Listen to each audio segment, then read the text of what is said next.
तो वो टॉपिक जरा हम करते हैं, कंटिन्यूटी एंड डिफरेंशिएबिलिटी के ऊपर एक और टॉपिक है। लिखिए, continuity of a function in an interval. Continuity of a function in an interval. फिर हम डिफरेंशिएबिलिटी की बात भी करेंगे, we will talk about both the things. एक इंटरवल में अभी तक हम लोगों ने कंटिन्यूटी डिफरेंशिएबिलिटी की जो भी बातचीत की है, we have talked about continuity and differentiability at a particular point. ठीक है, now we are talking about in an interval. ठीक है, इंटरवल क्या होती है? इंटरवल ऐसे करके हो सकता है जैसे a कॉमा बी, ये ओपन इंटरवल, a और b के बीच में सारे के सारे नंबर्स। ठीक है, तो ये हमारे पास एक ओपन इंटरवल है। ठीक है, और क्या हो सकता है? क्लोज्ड इंटरवल हो सकता है a कॉमा बी। ठीक है, तो इसमें सबसे पहला पॉइंट जो हमारे पास है, सबसे पहला पॉइंट ये है, लिखिए, a function is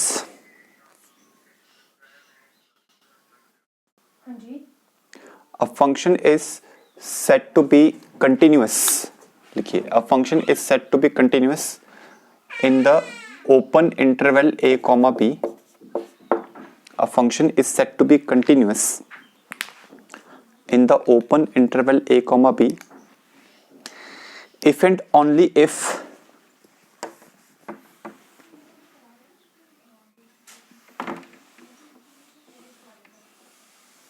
and only if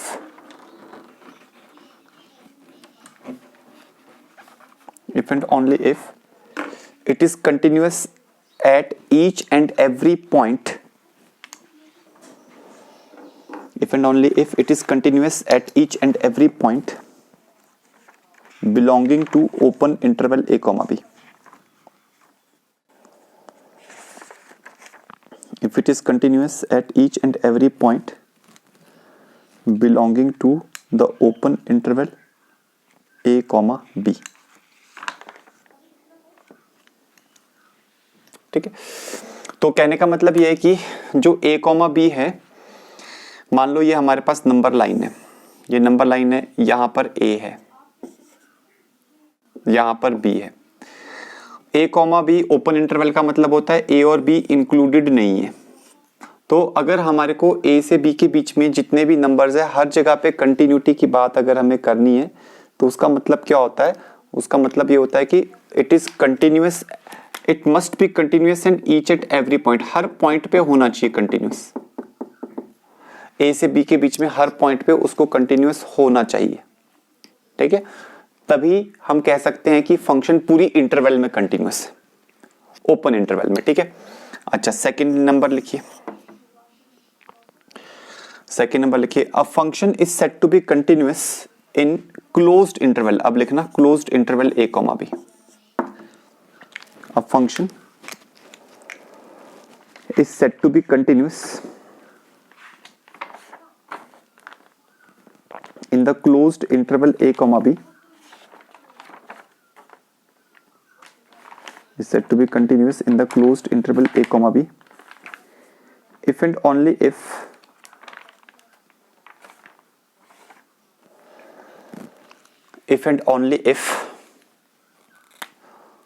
सबसे पहले पार्ट ए, इसमें तीन पार्ट्स हमें ध्यान रखने पड़ते हैं जब closed interval a comma b में कंटिन्यूटी की बात होती है। So we have to take care of three things. If and only if part A, it is continuous, it is continuous in open interval a comma b। इसमें तो continuous हो वो। ठीक है, अब क्लोज्ड इंटरवल में ये a और b भी इंक्लूडेड होते हैं, ये दो पॉइंट्स भी इंक्लूडेड होते हैं। तो ओपन इंटरवल में तो कंटिन्यूअस हो। अब a पे कैसे कंटिन्यूअस होगा? क्योंकि मुद्दा क्या है? मुद्दा ये है कि मान लो ये हमारे पास एक टेंटेटिव ग्राफ है। ठीक है, यहां पर ये a है, यहां पर ये b है।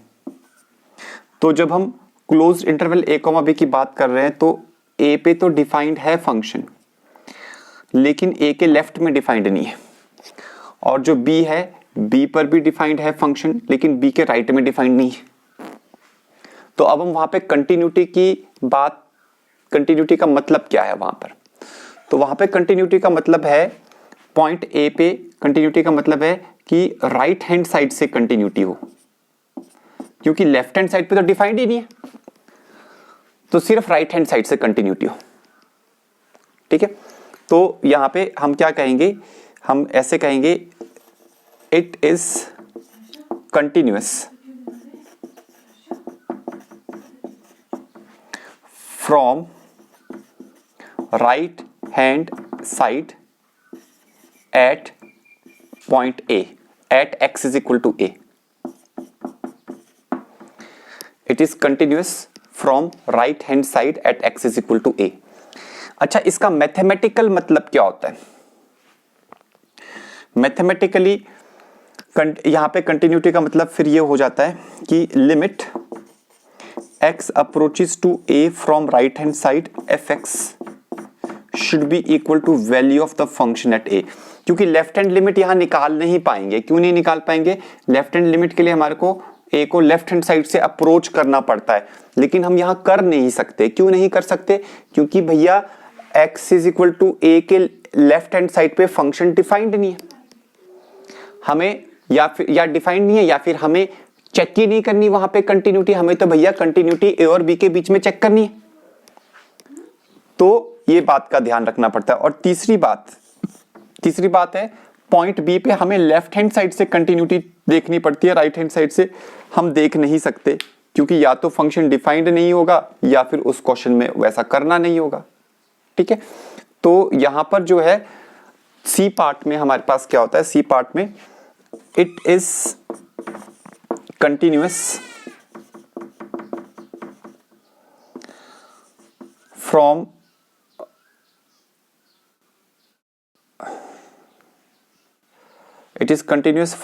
LHS left hand side at x is equal to b. ये तीन कंडीशन सेटिस्फाई होनी चाहिए। तो इसका मतलब क्या हो गया, limit x approaches to b from left hand side fx must be equal to f of b। Left hand side से लेफ्ट कंटिन्यूअस होना जरूरी है। तो अगर लेफ्ट हैंड साइड से ये कंटिन्यूअस होगा तो डेफिनेटली जो है हमारे पास ये ऐसे करके आएगा। तो ये थोड़ा सा एक छोटा सा टॉपिक था, दैट वाज वो बाय चांस छूट गया था पीछे कंटिन्यूटी में। ठीक है, तो continuity of a function in an interval जो है ये यहां पर इस तरीके से होता है। अब हम बात करते हैं differentiability of a function in an interval. ठीक है, will talk about the differentiability. So write down.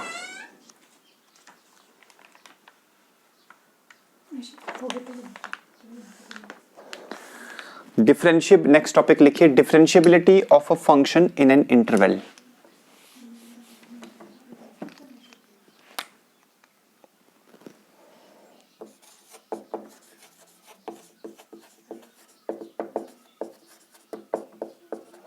Differentiability of a function in an interval. ठीक है, चलिए अब जरा इसमें भी पॉइंट वाइज देखते हैं जरा।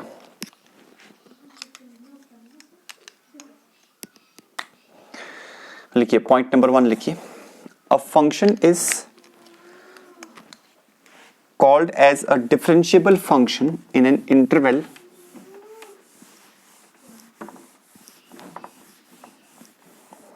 a function is called as a differentiable function in an open interval a comma b। ऐसे लिखो, open interval a comma b, in an open interval a comma b if and only if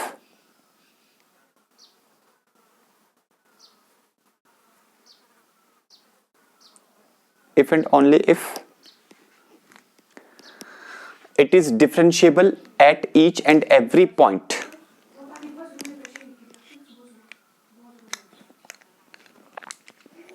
if and only if it is differentiable at each and every point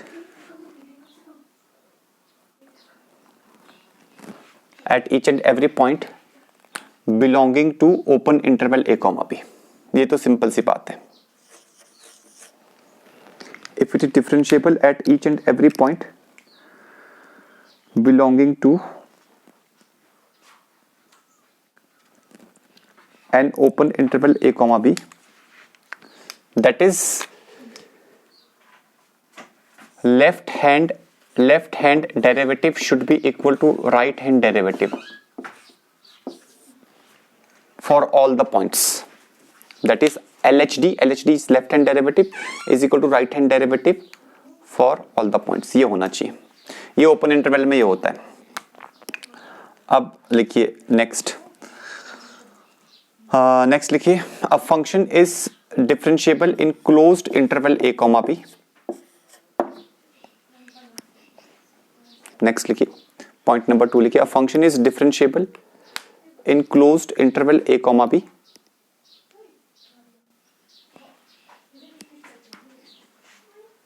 in closed interval a comma b if number first point it is differentiable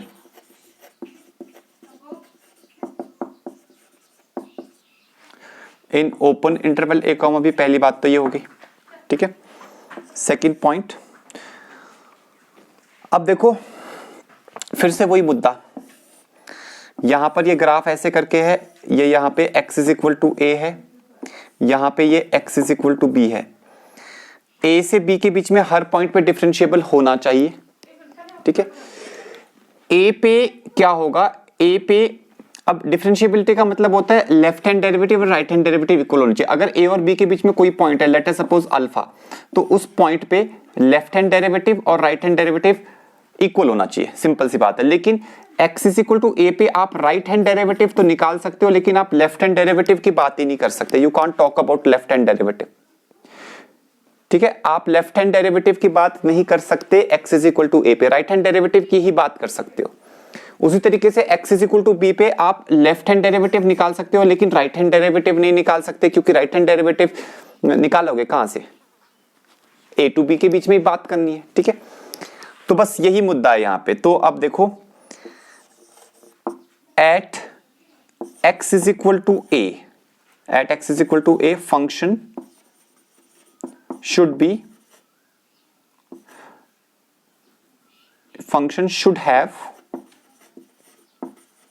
should have right hand derivative. मतलब x is equal to a पे उसका right hand derivative exist करना चाहिए। बस कहने का मतलब है right hand derivative must exist, बस इतनी सी बात है। राइट हैंड डेरिवेटिव होता क्या है, राइट हैंड डेरिवेटिव होता है limit h approaches to 0 f of a plus h minus f of a divided by h। ये एग्जिस्ट करना चाहिए, ऐसा ना हो कि ये लिमिट एग्जिस्ट ही ना कर रही हो, ठीक है। ऐसा ना हो कि ये लिमिट एग्जिस्ट ही ना कर रही हो, ठीक है। So it must exist. अच्छा, तीसरा जो पॉइंट है, at x is equal to b, at x is equal to b function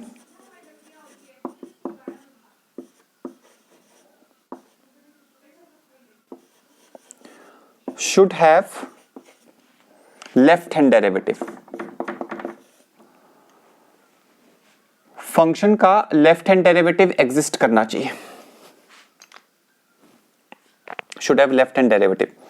तो लेफ्ट हैंड डेरिवेटिव एग्जिस्ट करना चाहिए, मतलब limit h approaches to 0 f of कहां पे, b पे, तो यहां पे लिखेंगे b minus h, f of b minus h minus f of b divided by h।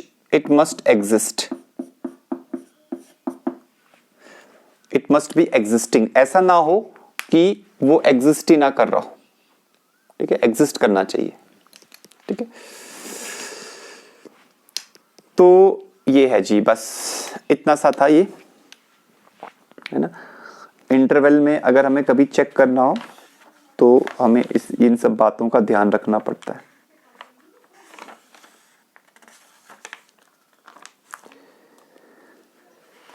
चलिए अब जरा कुछ हम डिफरेंशिएबिलिटी वगैरह के ऊपर कुछ हम फॉर्मूलाज निकालते हैं, ठीक है। तो लिखिए अब जरा फॉर्मूलाज ऑफ डिफरेंशिएशन। डिफरेंशिएबिलिटी तो हमारा हो गया, किसी को कोई डाउट तो नहीं है फर्स्ट सेकंड एक्सरसाइजेस में, तो वो पूछ सकता है भाई, ठीक है।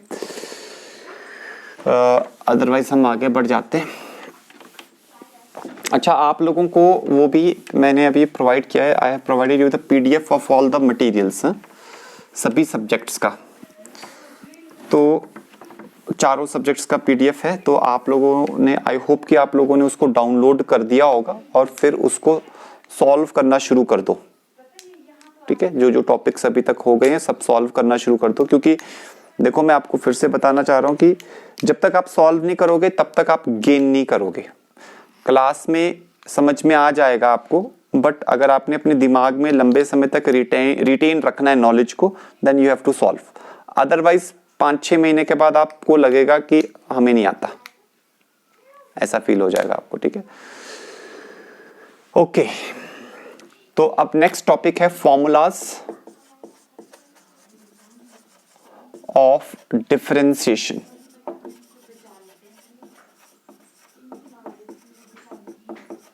बहुत सारे फॉर्मूलाज हैं डिफरेंशिएशन के, जो फॉर्मूलाज हैं दे आर न्यूमरस, ठीक है। जब हम बात करेंगे तो 30-35 के आसपास बहुत आसानी के साथ फॉर्मूलाज हो जाएंगे, ठीक है। There will be large number of formulas, ठीक है।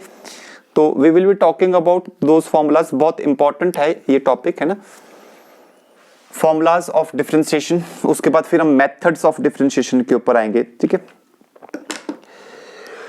तो देखो सबसे पहला जो फॉर्मूला हमारे पास है, the first formula is our d by d x of x to the power of n is equal to n x to the power of n minus 1। सबको पता है, ये पता है ना सबको, +1 में भी पढ़ा है हमने ये, ठीक है। अच्छा, फिजिक्स में भी पढ़ते हैं, मैथ्स में पढ़ते हैं, लेकिन यहां पर हम ये देखेंगे ये आता कहां से, basically how does it comes, इसका प्रूफ देखेंगे। सारे फॉर्मूलों के प्रूफ हम नहीं कर सकते, लेकिन 2-4 फॉर्मूलों के हम जरूर देखेंगे, 2-4 फॉर्मूलों के प्रूफ हम देखेंगे कि भाई ये कहां से आते हैं, ठीक है। उससे क्या होगा,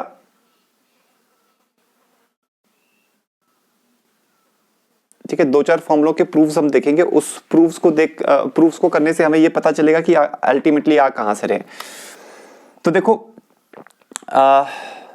अगर हमने इसको डिफरेंशिएट करना है तो हमारे पास फंक्शन क्या है, y is equal to f x. इसका प्रूफ बता रहा हूं, y is equal to f x is equal to x to the power of n, ये है। और हमें इसका हमें प्रूफ करना है कि इसका डेरिवेटिव ये होता है। अच्छा, डेरिवेटिव होता क्या है basically, d by d x of x to the power of n होता क्या है। देखो जब फंक्शन डिफरेंशिएबल होता है, डिफरेंशिएबल मतलब जब उसका लेफ्ट हैंड डेरिवेटिव और राइट हैंड डेरिवेटिव इक्वल होते हैं, तो वो जो लेफ्ट हैंड और राइट हैंड डेरिवेटिव है वही डिफरेंशिएशन है बेसिकली। तो हम ये मान के चल रहे हैं कि जितने भी फॉर्मूलेज है वो सब डिफरेंशिएबल है, तो वो डिफरेंशिएबल होंगे तभी डिफरेंशिएट कर सकते हैं, ठीक है।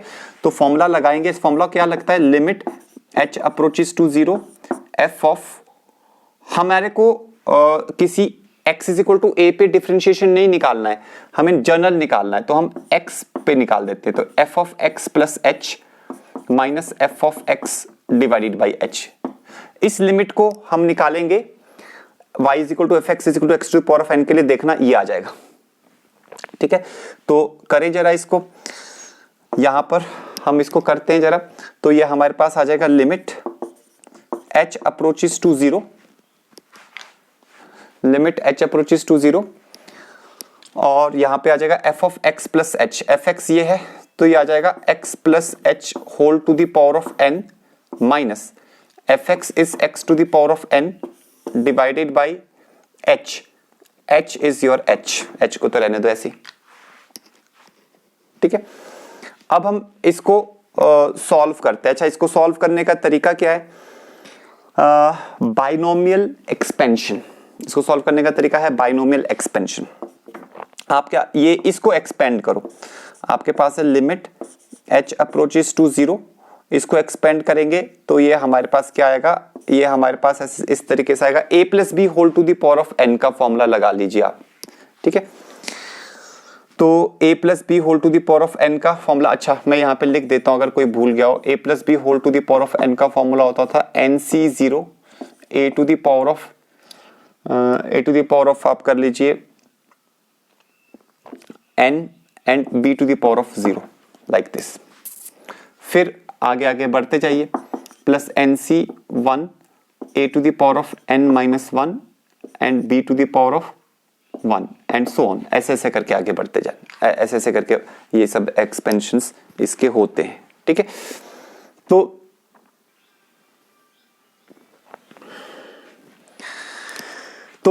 इसको a मान लो, इसको b मान लो, ये आ जाएगा हमारे पास nc0 x to the power of n और यहां पे आ जाएगा h to the power of 0। ठीक है, प्लस एक और टर्म करेंगे सिर्फ nc1 x to the power of n minus 1 और यहां पे आ जाएगा h to the power of 0। चलो एक और h to the power of 1, sorry, एक और टर्म कर लेते हैं, plus nc2 x to the power of n minus 2 and h to the power of 2 plus so on. बहुत सारी टर्म्स होगी ये बाइनोमियल एक्सपेंशन में, बहुत सारी होगी। सबसे लास्ट में क्या है? सबसे लास्ट में है minus x to the power of n, ये ऐसे करके सबसे लास्ट में ये। ठीक है, अच्छा अब जो है, अब हम इसको थोड़ा सा सिंप्लीफाई करते हैं। ठीक है, तो सिंप्लीफाई किस तरीके से होता है? ये होता है limit h approaches to 0, nc0 होता है 1, ये 1 होता है, h to the power of 0 ये भी 1 होता है, सिर्फ x की पावर n बचेगा, x की पावर n प्लस ये जितनी भी टर्म्स है, ये हो गई और यहां लास्ट तक ये जितनी भी टर्म्स है, सबसे लास्ट वाली को छोड़ के माइनस एक्स की पावर n है ना, इन सभी टर्म्स में से h कॉमन ले लो, h हमने कॉमन लिया, यहां पे बचेगा nc1 x की power n minus 1 plus nc2 x की पावर n माइनस 2, यहां पे h स्क्वायर है तो एक h बचेगा, plus so on up to infinite terms minus x की power n whole divided by h। अब ये देखो, ये x की पावर n और वो लास्ट माइनस x की पावर n कैंसिल, ये आपस में कैंसिल, और ये h और ये h भी आपस में कैंसिल। तो जब हम लिमिट डालेंगे तो सिर्फ ये वाली टर्म बचेगी, क्योंकि यहां पे h है, इसके अगली वाली में h स्क्वायर होना था, फिर h क्यूब, ऐसे ऐसे करके हर टर्म में h होना है, तो वो सब तो जीरो हो जाएगी, ये भी जीरो हो जाएगी, सिर्फ ये टर्म बचेगी। तो जब हम लिमिट डालेंगे तो बचेगा क्या? nc1 x की पावर n माइनस 1। अच्छा, nc1 जो होता है उसको अगर आप सॉल्व करो तो उसकी वैल्यू होती है n। ठीक है, nc1 आप निकाल सकते हो, it comes out as n, तो n x की पावर n माइनस 1। तो पहला फॉर्मूला जो कि ये आप +1 से लेकर पढ़ते आ रहे हो, उसका प्रूव ये। अच्छा, again I must tell you very frankly, proves nobody will ask you. मैं आपको 2-3 प्रूव्स यहां करा रहा हूं, but nobody is going to ask the proof. Board में नहीं पूछे जाते, कॉम्पिटिशन में पूछे जाते, लेकिन आपको पता होना चाहिए कि यार ये फॉर्मूला आया कहां से। मैथ्स के स्टूडेंट को ये पता होना चाहिए कि ये फॉर्मूला आया कहां से। अब जैसे मेडिकल स्टूडेंट्स है, मेडिकल स्टूडेंट्स को हम क्या बोलते हैं? सीधा रट लो फॉर्मूला। ठीक है, रटना तो खैर आपको भी है, लेकिन आपको ये लॉजिक भी क्लियर होना चाहिए कि what is the background of this formula, from where does it comes. So it comes from the concept of differentiability. ठीक है, because differentiability and differentiation, they are very much connected, they are not different topics. Continuity के बाद differentiability, उसके बाद differentiation, इस पे अब हम आए हैं। ठीक है, अच्छा जी, सेकंड फॉर्मूला उठाते हैं, d by d x of differentiation of, let us suppose sine x ले लेते हैं, sine x, what is it? It is cos x. Differentiation of sine x is what? It is cos x. So how does it comes? Again it comes through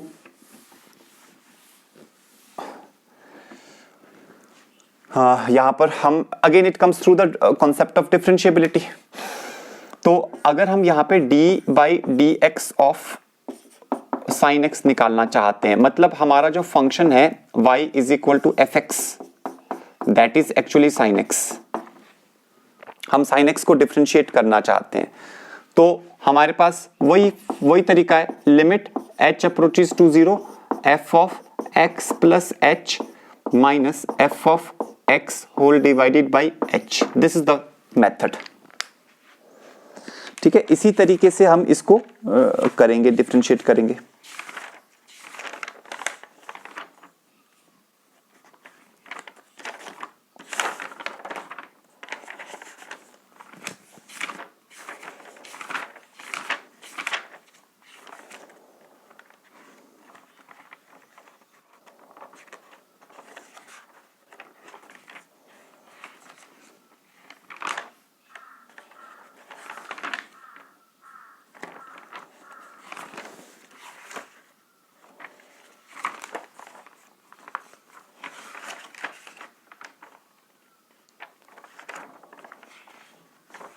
ठीक है,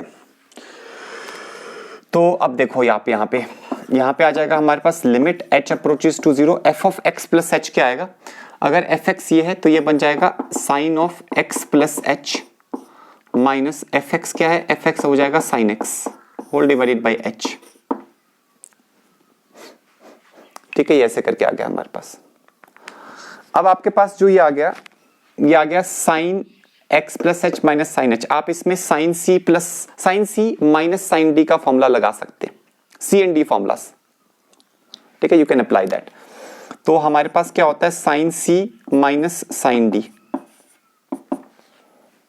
ठीक है, तो sine सी minus sine d का formula होता है 2 times cos c plus d by 2 sine C minus d by 2.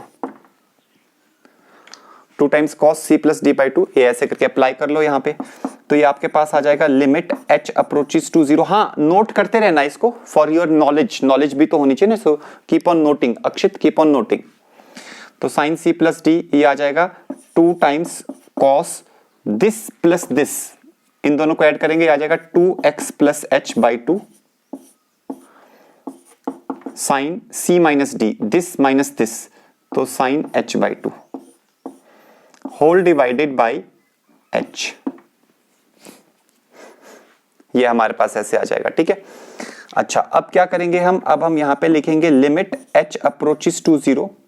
इस 2 को h के नीचे ले आओ. यहां पे cos of 2x plus h by 2, इसको ऐसे रहने दो यहां पे, या फिर एक काम इस यहां पे भी कर ही लेते हैं. इस 2 को यहां ले जाओ तो ये आ जाएगा x प्लस h बाई 2. ठीक है, और ये 2 को इस h के नीचे लेके आओ और ऊपर रहेगा साइन ऑफ h बाई 2 और नीचे रहेगा आपके पास h बाई 2. ये लो. अब आप ध्यान से देखो, when h will approach to 0, so ये sine h by 2 upon h by 2, तो वो फॉर्मूला होता था ना limit h approaches to limit x approaches to 0 sine x upon x. तो ये जो है वंशिका, ये बन जाएगा आपका 1. ठीक है वंशिका, अब ये बन जाएगा 1. h will approach to 0, this will become 0, only cos x will be left, so cos x, hence proved. तो d by dx of sin x is equal to cos x.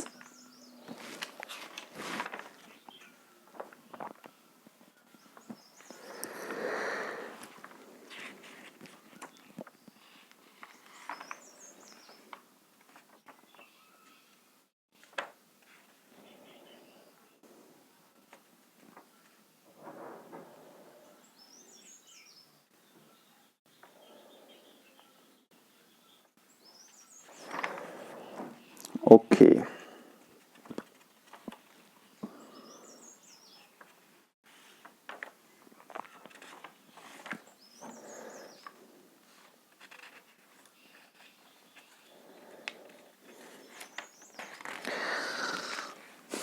तो एक और फॉर्मूला लिख लेते. चलो नेक्स्ट फॉर्मूला. अच्छा ये formulas लिखने लग जाओ. d by d x of sine x के बाद लिख लेते हैं cos x. cos x का डिफरेंशिएशन क्या होता है? That is minus sine x. Formulas लिख लेते हैं, फिर उसके बाद प्रूफ कराता हूं. और ठीक है, 1-2 प्रूफ और कर लेंगे. 2 प्रूफ कर लिए ना हमने, पहले हम फॉर्मूलों की लिस्ट भी बना ले. जो भी फॉर्मूला अब मैं यहां लिखने जा रहा हूं वो आपने याद करना है. ठीक है, अच्छा, और अगर आपके दिमाग में आता है वो फॉर्मूला कैसे आ रहा है, इस मेथड से आता है वो फॉर्मूला. लंबे प्रूफ्स हैं.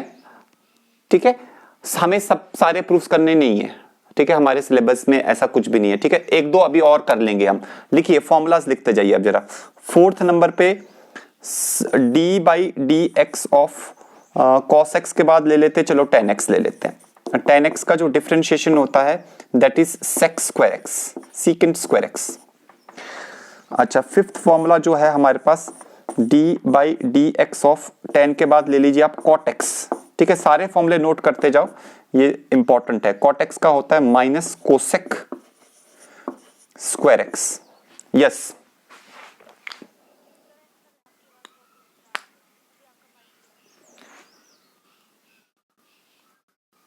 Okay, just hold.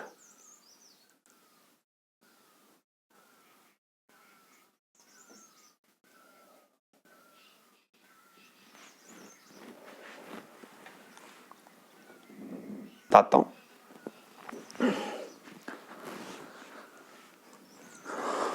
ठीक है, 5th फॉर्मूला ये हो गया। अच्छा, फिर 6th फॉर्मूला यहीं पे लिख लेते हैं।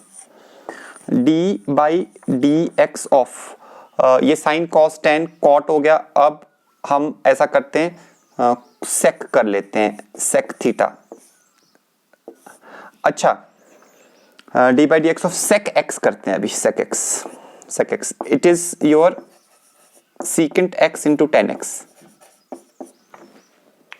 secant x into tan x. ठीक है, अभी फॉर्मुलेज लिख लो, फिर एक दो प्रूफ्स और बताता हूं बाद में। सारे ट्रिग्नोमेट्री के लिख लेते हैं 6। 6th के बाद 7th नंबर पे आ जाइए। 7th number is d by d x of cosec x, cosecant x. ठीक है, ये क्या होता है? ये होता है minus cosec x cot x. ठीक है, अच्छा देखो, जब भी कॉस का डिफरेंशिएशन नेगेटिव है, कॉट का डिफरेंशिएशन नेगेटिव है, कोसेक का डिफरेंशिएशन नेगेटिव है, तो याद रखने का एक तरीका है, जहां पर भी CO आ रहा हो, को और यहां पे भी को, उन तीनों के नेगेटिव है। क्योंकि कई बार बच्चा कंफ्यूज होता है, कहां नेगेटिव कहां पॉजिटिव, ऐसे करके कंफ्यूज रहता है बच्चा। ठीक है, तो जितने भी ट्रिग्नोमेट्रिक रेशियोज है 6 के 6 लिख दिया यहां पे, उन सबके देखो, साइन एक्स का नहीं है नेगेटिव में, टेन एक्स का भी नहीं है नेगेटिव में, सेक का भी नहीं है, सिर्फ जिनमें ये CO आता है, कॉस में आता है, कॉट में आता है और कोसेक में आता है, उन तीनों का नेगेटिव है। ऐसे दिमाग में ऐसे बिठा लो थोड़ा सा। ठीक है, अच्छा, अब इसके बाद जो है नेक्स्ट नंबर पे हम थोड़ा सा और देखते हैं जरा, d by d x of e की पावर x, इसका प्रूफ कर लेंगे। चलो अभी हम e की पावर x, इसका डिफरेंशिएशन e की पावर x ही होता है। Then we have 9th one, अगर हमारे पास हो d by d x of e की पावर x के बाद है a की पावर x, अगर हो, है ना, a की पावर x अगर हो,